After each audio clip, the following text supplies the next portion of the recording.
Asseyez-vous, prenez un café ou, je ne sais pas, un verre d'eau pétillante pour faire semblant que la vie a du goût.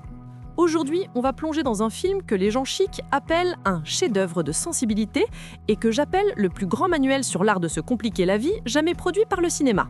Mesdames et messieurs, parlons du secret de Brokeback Mountain.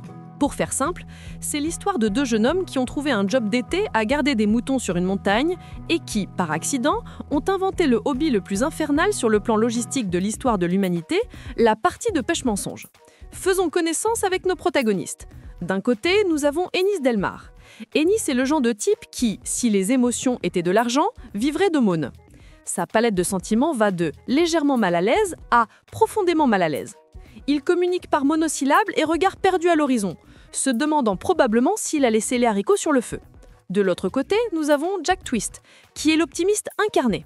Jack a un rêve, être heureux, ce qui, avouons-le, est déjà un très mauvais début de carrière dans les années 60, au milieu de nulle part dans le Wyoming.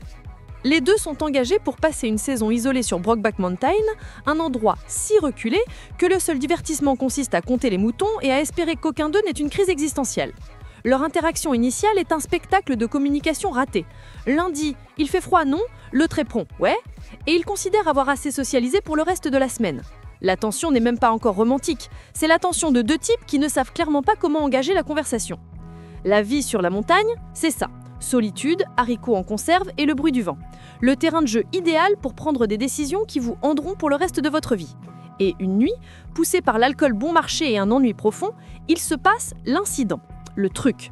Ce moment qui transforme un job temporaire en un contrat d'âme de 20 ans avec le département des complications de la vie.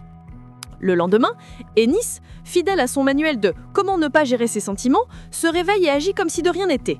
Il essaie pratiquement de se convaincre lui-même et de convaincre Jack que c'était une hallucination collective causée par les haricots.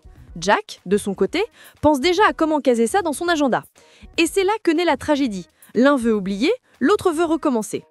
L'été se termine, ils descendent de la montagne et chacun suit le script de l'homme bien comme il faut de l'époque. Ennis épouse Alma, une jeune femme qui voulait juste une vie normale, et Jack épouse Lorraine, dont le père est assez riche pour qu'elle n'ait à se soucier de rien d'autre. Ils ont des enfants, achètent des maisons, vivent la petite vie que tout le monde attendait d'eux.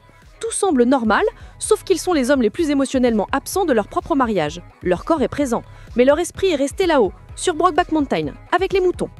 4 longues années passent. Un jour, Ennis reçoit une carte poste. C'est de Jack. Le message est simple. « Viens pêcher avec moi ».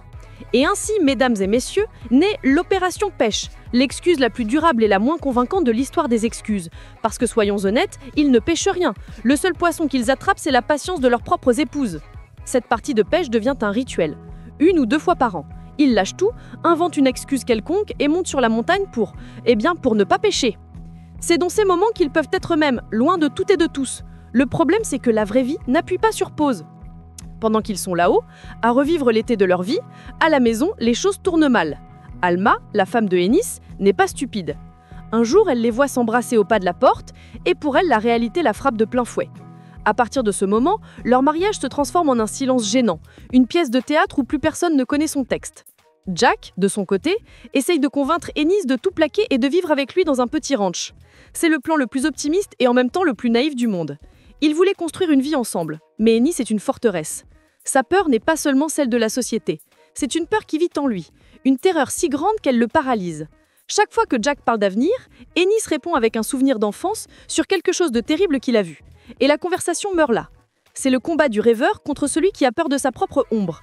Les années passent, 20 ans. Les enfants grandissent, les cheveux grisonnent, et la partie de pêche continue. Le mensonge devient si énorme qu'il devient pratiquement un 3e membre de leur relation. Le mariage d'Ennis se termine. Celui de Jack devient une affaire de famille, froide et distante. Ils sont piégés dans ce cycle, dans cet entre-deux. Ils ne peuvent pas être ensemble, mais ils ne peuvent pas non plus se séparer. Leur dernière partie de pêche est mélancolique. Une dispute où toutes les frustrations de 2 décennies éclatent. Jack jette au visage d'Ennis la vie qu'ils auraient pu avoir. Ennis jette au visage de Jack la peur qui l'empêche d'avoir la moindre vie. Ils se séparent, comme toujours, avec la promesse de se revoir. Mais ils ne se reverront pas. Quelque temps plus tard, une carte poste qu'Ennis a envoyée à Jack revient avec un tampon décédé. Il appelle la femme de Jack, Lorraine, qui lui raconte, avec une froideur à glacer le sang, que Jack est mort d'un accident en changeant une pneu. La façon dont elle le décrit laisse très clairement entendre que ce n'était pas un accident. C'était le monde qui lui faisait payer le prix d'être qui il était. Ennis décide alors de faire la seule chose courageuse de tout le film. Il se rend chez les parents de Jack. Il voulait emporter ses cendres à Brokeback Mountain, comme Jack l'avait toujours voulu.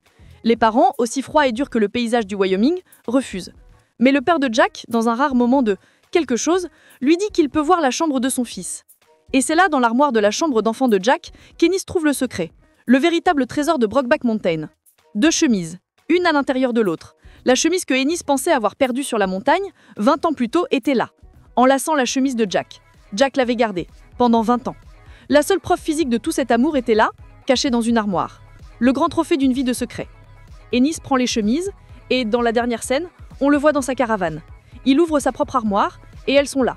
Les 2 chemises maintenant avec la sienne à l'extérieur, et une carte poste de Brokeback Mountain. Il regarde ça et dit « Jack, je te jure ». Et le film se termine. En fin de compte, Brokeback Mountain est une histoire sur le poids du silence, sur la façon dont la peur peut être une prison bien plus efficace que n'importe quel mur. C'est un film triste, mélancolique, et qui sert de formidable rappel que, parfois, la décision la plus difficile est la plus simple, être honnête avec soi-même. Alors avant de décider de commencer une partie de pêche de 20 ans, il serait peut-être plus simple de, je ne sais pas, vous abonner à la chaîne. Ça demande moins de travail et vous n'avez pas besoin d'inventer d'excuses pour personne, je crois. Maintenant, excusez-moi, analyser les malheurs des autres m'a donné une folle envie de fixer un mur pendant quelques heures.